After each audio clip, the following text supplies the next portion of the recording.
Hello hi नमस्कार 89.6 FM Sikar से मैं हूँ आरजे ग्रेसी और आज हम आ चुके हैं मैपल एकेडमी। जी हाँ बिल्कुल, सीकर का जाना माना नाम मैपल एकेडमी, जिसमें आज हमारे साथ कनेक्टेड हैं बीएल टीचर सर जो डायरेक्टर हैं मैपल एकेडमी के।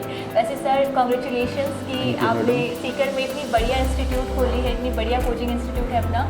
And I want to know कि there are so many institute in Sikar, बहुत सारे इंस्टीट्यूट हैं यहाँ पे, बहुत सारी एकेडमी है इधर, लेकिन मैपल ही कोई स्टूडेंट चूज़ करना चाहे तो मैपल ही क्यों चूज़ करें? मैडम, सबसे पहले आपके सभी दर्शकों को मेरी तरफ से नमस्ते। आपने जैसे पूछा है कि मैपल को ही स्टूडेंट चूज़ क्यों करें, तो मैं ये बताना चाहूँगा कि जो नीट का प्रिपरेशन है पिछले 4 साल से बहुत सिंपल लेवल का पेपर आ रहा है।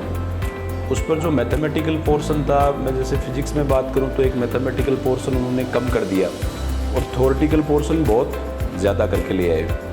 बच्चा आज भी क्या है कि जगह जगह जैसे तैयारी कर रहा है, तो मैंने ये देखा है कि वो अभी भी फिजिक्स को उसी लेवल पर तैयार कर रहा है जिससे पहले कर रहा था। केमिस्ट्री को भी उसी लेवल पे तैयार कर रहा है, बायो को भी वो बहुत ज़्यादा एनसीईआरटी से एक्स्ट्रा मैटर पढ़ रहा है। जबकि नीट ये चाहती है कि एक बच्चा केवल एनसीईआरटी को ही कवर करे। तो मैपल ने इन सभी बच्चों की समस्याओं को देखते हुए सबसे पहला वर्क जो किया है वो एनसीईआरटी पर किया है कि एक एनसीईआरटी को बेस बना के कोचिंग को खोला जाए। तो हमने जो कोचिंग खोला है वो टोटली किसके बेस्ड बनाया है? एनसीईआरटी को। इसलिए बाकी अन्य इंस्टीट्यूटों से मैपल बेस्ड है। वैसे सर एक सवाल है मेरा, आप फिज़िक्स के टीचर हैं और जब मैं फिज़िक्स पढ़ती थी तो मेरे लिए डर के बराबर फिज़िक्स है। सो मैं स्टूडेंट्स की मनोदशा को समझ सकती हूँ। मैं जानती हूँ कि ऐसे बहुत सारे स्टूडेंट्स हैं हमारे सीकर के अंदर भी हैं जिन्हें फ़िज़िक्स से डर लगता है और आप फिज़िक्स के ही टीचर हैं। तो ऐसे स्टूडेंट्स को आप क्या कहना चाहेंगे और इस डर को कैसे दूर किया जा सकता है, इसके बारे में थोड़ा कुछ बताइए। फिजिक्स जो है मेरे हिसाब से मैडम बहुत सिंपल टॉपिक, एक बहुत सिंपल सब्जेक्ट है, उसको बड़ी आसानी से कवर किया जा सकता है। बच्चा क्या करता है, जब वो नीट की प्रिपरेशन करता है तो फिजिक्स को बिल्कुल फॉर्मूला बेस ले जाता है और उसको लगता है कि मैं इतने सारे फॉर्मूले अगर याद कर लूँगा तो मेरी फिजिक्स कवर हो जाएगी। जबकि फिजिक्स एक प्रैक्टिकल सब्जेक्ट है और अगर उसको प्रैक्टिकली नॉलेज के अंदर लेके आए, किसी भी कॉन्सेप्ट को वो ढंग से क्लियर करे, समझे। जैसे फिजिक्स में सबसे पहले होता है हमारे बेसिक। अगर बच्चे ने बहुत अच्छे लेवल पर बेसिक को कवर कर लिया तो फिजिक्स के साथ टॉपिक की 70% तो वहीं ख़त्म हो जाता है। आप किसी भी टॉपिक में जाओगे तो हमारे बेसिक फिजिक्स पूरी की पूरी काम आती है। और बच्चा जनरली गलती सबसे पहले यही करता है कि वो बेसिक को बहुत हल्के में लेता है और फिर टाइम के साथ साथ फिजिक्स का कॉम्प्लिकेशंस बढ़ता जाता है तो उसको लगता है कि फ़िजिक्स मेरे बस की नहीं है। तो मैं बच्चों से ये कहना चाहूँगा कि अगर आपको फिजिक्स जैसे सब्जेक्ट का डर निकालना है तो आप सबसे पहला काम करो, अपने आराम से बेसिक को क्लियर करो। उसके बाद में आप प्रत्येक टॉपिक के अंदर कंसेप्चुअल चलो। आप फॉर्मूले पे कम डिपेंड रहो, कंसेप्चुअल ज़्यादा चलो, चीज़ों को फील करना शुरू करो।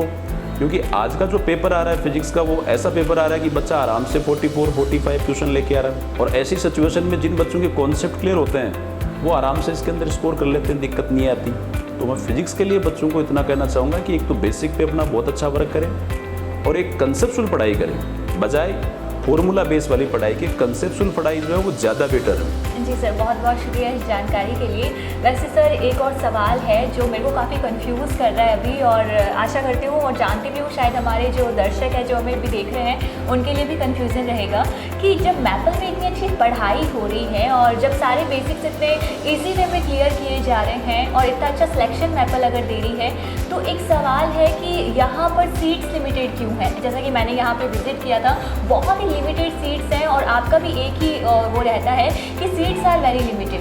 तो सीट्स आपने क्यों लिमिटेड रखी? मैडम देखो, मैपल ने सीट लिमिटेड की है इसीलिए बेस्ट है, क्योंकि अगर आपकी सीट क्लास की लिमिटेड है तो आप इंडिविजुअली बच्चों पर ध्यान दे पाओगे कि कौन सा स्टूडेंट क्या कर रहा है, कैसे चल रहा है, कहीं वो सही तरीके से अपनी स्टडी तो कर पा रहा है कि नहीं कर पा रहा, कोई सब्जेक्ट में उनकी प्रॉब्लम तो नहीं आ रही है, कोई ऐसा तो नहीं है कि बच्चा लगातार डाइवर्ट हो रहा है और हम उसको फोकस भी नहीं कर पा रहे हैं। तो ऐसा सब सारा सिस्टम बनाने के लिए आपको क्या करना पड़ेगा, क्लास की लिमिट सीट बनानी पड़ेगी। लिमिट सीट होगी तो हम प्रत्येक बच्चे पर ढंग से फोकस कर पाएंगे और ढंग से फोकस कर पाए तो हमारा रिजल्ट बेटर रहेगा।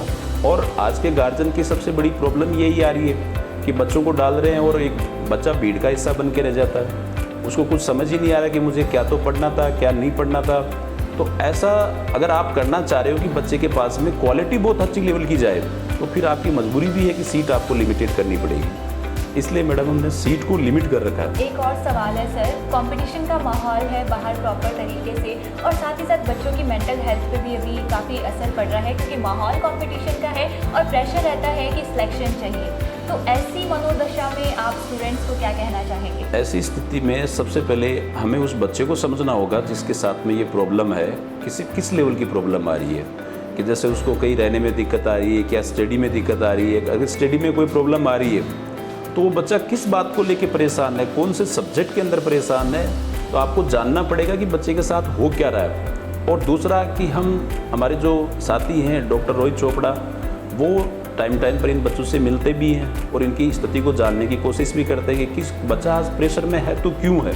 यहाँ पेपल के अंदर ये फैसिलिटी भी है और वो उसी हिसाब से हम लोग क्या करते हैं उसको गाइड। मान लीजिए जैसे किसी सब्जेक्ट के अंदर बच्चे प्रॉब्लम में आ रहे हैं तो मेरी कोशिश रहती है कि मैं बच्चे से मिलके उस सब्जेक्ट की प्रॉब्लमों को सॉर्ट आउट कराऊँ। सपोज मान लीजिए किसी बच्चे की केमिस्ट्री में प्रॉब्लम है तो केमिस्ट्री वाले सर से मैं बोलता हूँ कि सर आप प्लीज़ इसको थोड़ी देर बैठाओ, अपने साथ में गाइड करो, इसको एक पर्सनल टाइम दीजिए। तो एक लिमिटेड सीट होने का ये भी एक बेनिफिट है कि आप आराम से इंडिविजुअल बच्चे को क्या कर सकते हो, ध्यान में रख सकते हो। क्या बात है सर, आपकी जो कॉन्वर्सेशन है वो काफ़ी ज़्यादा इंस्पायर करती है।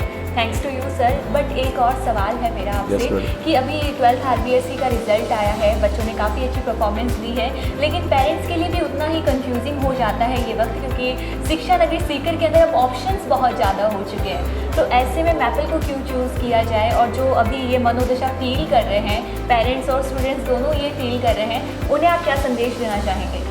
सबसे पहले तो जो 12th में बच्चे पास हुए हैं उन सभी बच्चों को मैपल की तरफ से कॉन्ग्रेचुलेसन। और इन बच्चों के लिए जो आपने क्वेश्चन किया है मैडम कि बच्चे क्यों किसी इंस्टीट्यूट में जाए, कैसे उसको चूज़ करें, कैसे वो डिसाइड करें, तो मैं थोड़ा सा इसमें बैक जाना चाहूँगा मैडम। जब मैंने अपना इंस्टीट्यूट शुरू किया था तो शुरू में हमारे पास में 15 बच्चे थे। 15 में से मैंने उनके साथ मेहनत करी, मेहनत करते करते 7 बच्चों को इनिशियल सेलेक्ट करवाया। उनके साथ मेहनत करने का रिजल्ट ये आया कि 2023 में मेरी मेंटरशिप में बच्चे ने 710 का स्कोर खड़ा किया। 720 में से 710 का स्कोर खड़ा किया। तो बच्चे को ऐसा इंस्टीट्यूट चूज करना चाहिए जिसमें उस बच्चे का पर्सनल केयरिंग हो सके, कोई टीचर उसको समझ सके कि बच्चा क्यों आज पीछे जा रहा है, क्यों मतलब नीट जैसा एक सिंपल एग्जाम है वो उसको हार्ड लग रहा है। ऐसा तभी पॉसिबल होता है जहाँ पर बच्चा लगातार टीचरों से अपनी जो प्रॉब्लम है वो शेयर कर सके। और मेरी कोशिश पूरी यही है कि मैपल में एक ऐसा माहौल जनरेट किया जाए जिसके अंदर बच्चा बिना किसी हेजिटेशन के टीचर के साथ में अपनी सारी प्रॉब्लम शेयर कर सके। क्या बात है सर, ऐसा अगर माहौल हो, ऐसा पॉजिटिव वाइब अगर मिलेगी बच्चों को, तो ऑब्वियस है कि वो बिना किसी हेडेक के जो सिलेक्शन है वो कर पाएंगे। Thank you so much sir, अपना कीमती वक्त हमें देने के लिए। Thank you. धन्यवाद।